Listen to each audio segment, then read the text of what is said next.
गांव से दूर एक सुनसान रास्ते के किनारे एक पुराना टूटा फूटा मकान था।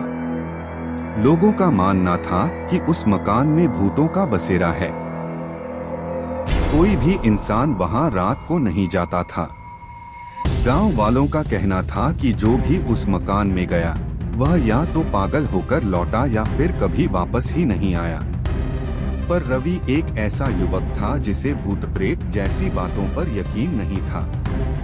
वह शहर में पढ़ा लिखा था और गांव के अंधविश्वासों को बकवास समझता था। एक दिन गांव में चर्चा चल रही थी कि उस पुराने मकान से रात को किसी औरत के रोने की आवाजें आ रही थीं। रवि को यह सब सुनकर हंसी आ गई। उसने चुनौती दी, मैं आज रात उस मकान में जाऊंगा। अगर वहां कोई भूत है तो वो मुझे भी डरा कर दिखाए। गांव वाले डर गए।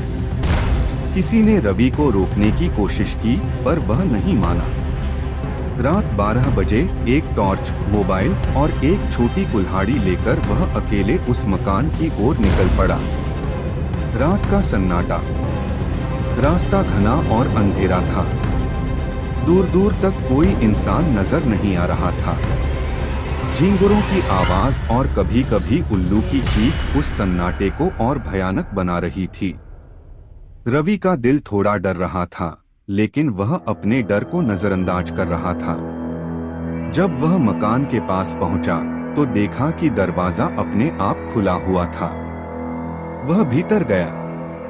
कमरे की दीवारें जर्जर थीं, छत से धूल झड़ रही थी और फर्श जगह जगह टूटा हुआ था।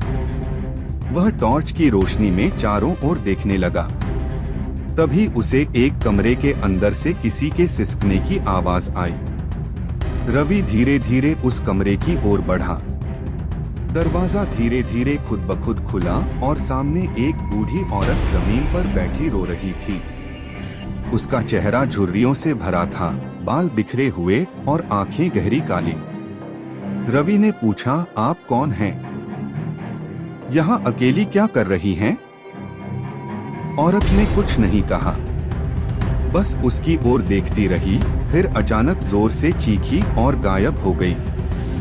रवि के हाथ से टॉर्च गिर गई। उसका दिल बुरी तरह धड़कने लगा। वह भागने ही वाला था कि तभी दरवाजा जोर से बंद हो गया। मकान का राज। रवि ने खुद को संभाला और अपने मोबाइल की रोशनी में इधर उधर देखा। तभी उसे एक पुरानी डायरी मिली जिस पर धूल जमी थी। उसने डायरी पढ़नी शुरू की। डायरी किसी रतनलाल नाम के व्यक्ति की थी जो कई साल पहले उस मकान में अपनी पत्नी गौरी के साथ रहता था। डायरी के पन्नों से पता चला कि गौरी की मानसिक हालत ठीक नहीं थी। एक दिन गांव वालों ने उसे चुड़ैल समझकर जिंदा जला दिया था। रतनलाल ने लिखा था, गौरी की चीखें आज भी इन दीवारों में कैद हैं।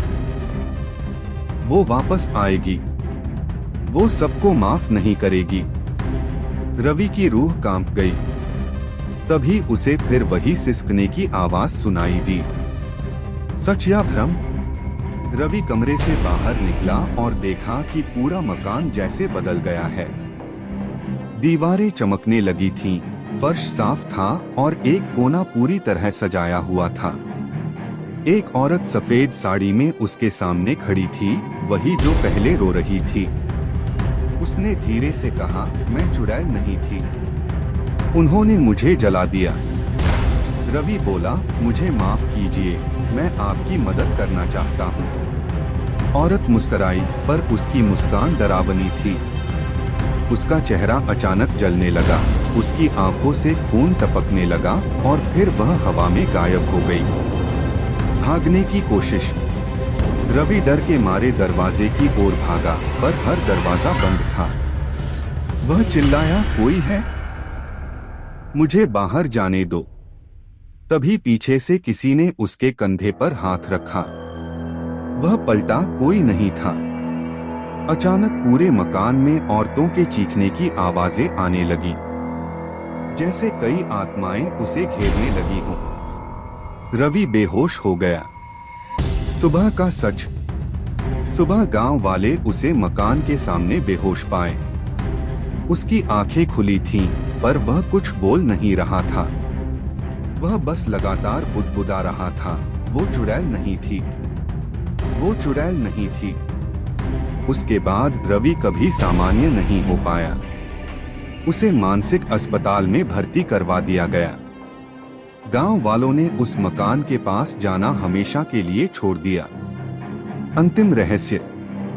कहते हैं उस रात के बाद मकान से रोने की आवाजें आना बंद हो गईं, क्योंकि शायद किसी ने उस आत्मा की पीड़ा को समझ लिया था।